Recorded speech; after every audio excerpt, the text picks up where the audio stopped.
Com a graça de Deus, vamos estudar neste final de semana, 3 de novembro de 2024, a lição da Escola Bíblica Dominical com o título A Promessa de Salvação.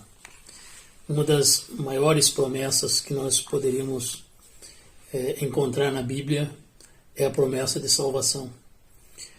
Você já parou para pensar que Jesus é o Salvador? Diz lá em Lucas, porque ele salvará o seu povo dos seus pecados. Quando falamos de salvação, então falamos de uma libertação de um homem que estava escravizado pelo pecado. A nossa condição anterior a Cristo é uma condição de um homem perdido, mortos em delitos de pecado, diz Paulo aos Efésios, condenados, vendidos ao pecado. A nossa situação era de um homem sem Deus, estranho à comunidade do povo santo, à família de Deus. A nossa condição é de realmente pecador, e o salário do pecado é a morte. Mas a oferta da salvação, a promessa da salvação vem através de Cristo. A promessa de que o Salvador viria, nasceria de uma virgem, viveria entre nós aqui como um homem encarnado, tomando a forma de homem e levando sobre si as nossas dores e enfermidades. Tomando todo o castigo que estava para vir sobre nós, ele levou sobre si e assumiu a nossa culpa. Fomos libertos da culpa, fomos salvos da condenação e agora podemos dizer que estamos livres. O textuário desta lição nos diz assim: na verdade vos digo que quem ouve a minha palavra e crê naquele que me enviou tem a vida eterna. E não entrará em condenação, mas passou da morte para a vida. João capítulo 5, versículo 24. Aqui está mais uma promessa, que essa salvação nos garante vida eterna. Quem é salvo não está mais condenado. Quando o texto áureo da Bíblia diz: porque Deus amou o mundo de tal maneira que deu o seu Filho unigênito para que todo aquele que nele crê, condição, né, não pereça. Perecer é perder a vida, é morrer eternamente, é estar separado de Deus eternamente. Não pereça, mas tenha a vida eterna. A promessa que ele nos fez, tão maravilhosa de salvação, nos oferece vida eterna.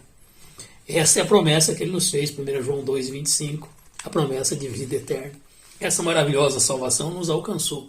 A promessa desta salvação começa lá em Gênesis 3,15, quando ele diz: da semente da mulher nascerá um que, embora seja ferido o calcanhar, vai esmagar a cabeça da serpente.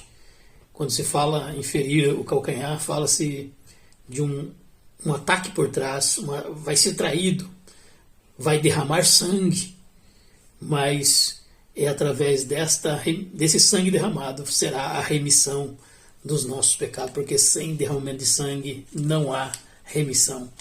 Nós temos a promessa, então, da salvação. Nós temos a promessa de um Salvador.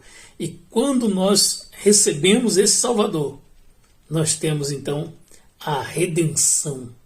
O ato de ser alcançado pelo Senhor, quando estávamos mortos em delitos e pecado, esse ato de redenção, nós poderíamos dizer que fomos libertos da escravidão ou da prisão do pecado, porque estávamos condenados à morte.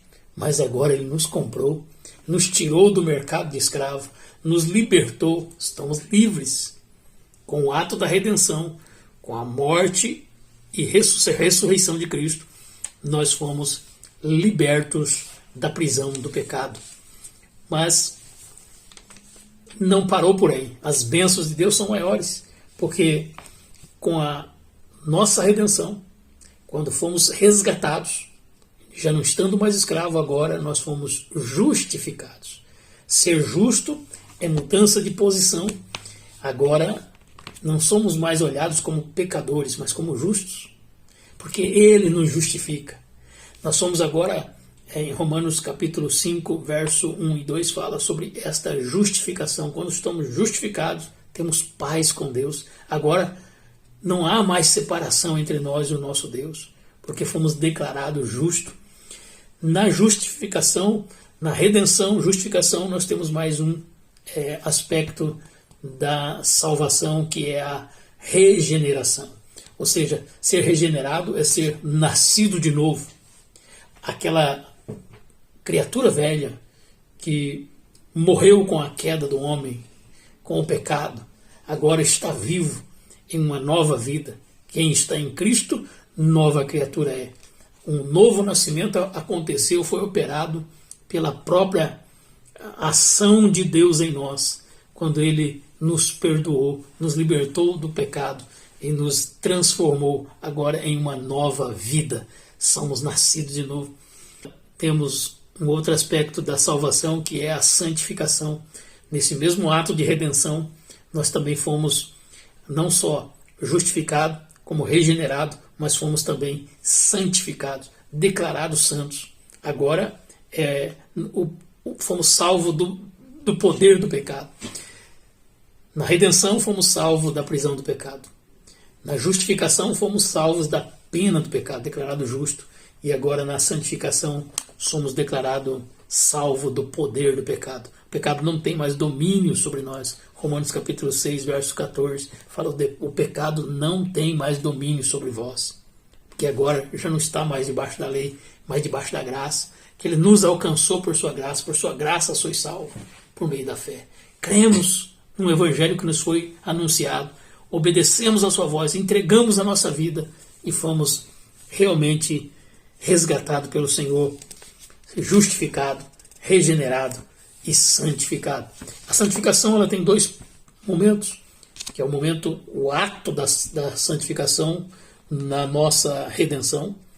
Somos declarados santos, mas precisamos permanecer em Cristo. Precisamos vencer as tentações, precisamos superar as muitas ações malignas que vêm contra, seja a ação do diabo, do mundo, ou da nossa própria ação, nossos próprios desejos, né, que podem nos levar a errar o alvo.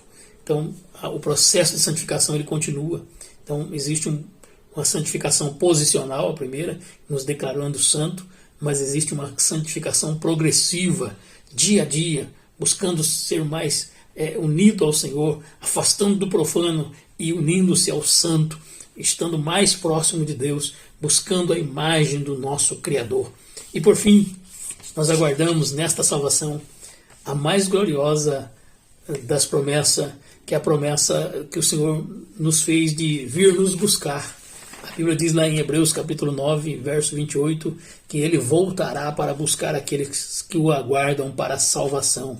Este é o momento da glorificação. É o momento em que nós, os que estivermos vivos, seremos transformados. E aqueles que morreram em Cristo ressuscitarão e também terão corpos gloriosos. É o momento da glorificação, é o momento em que seremos salvos da presença do pecado. E para sempre estaremos com o Senhor. Que maravilhosa salvação. O escritor aos Hebreus ele nos recomenda.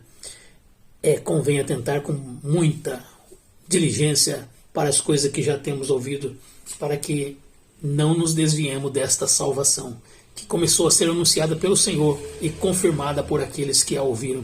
Que Deus nos ajude a permanecer com a salvação, ser perseverante até o fim e dar-te-ei a coroa da vida, diz o Senhor. Que Deus te abençoe.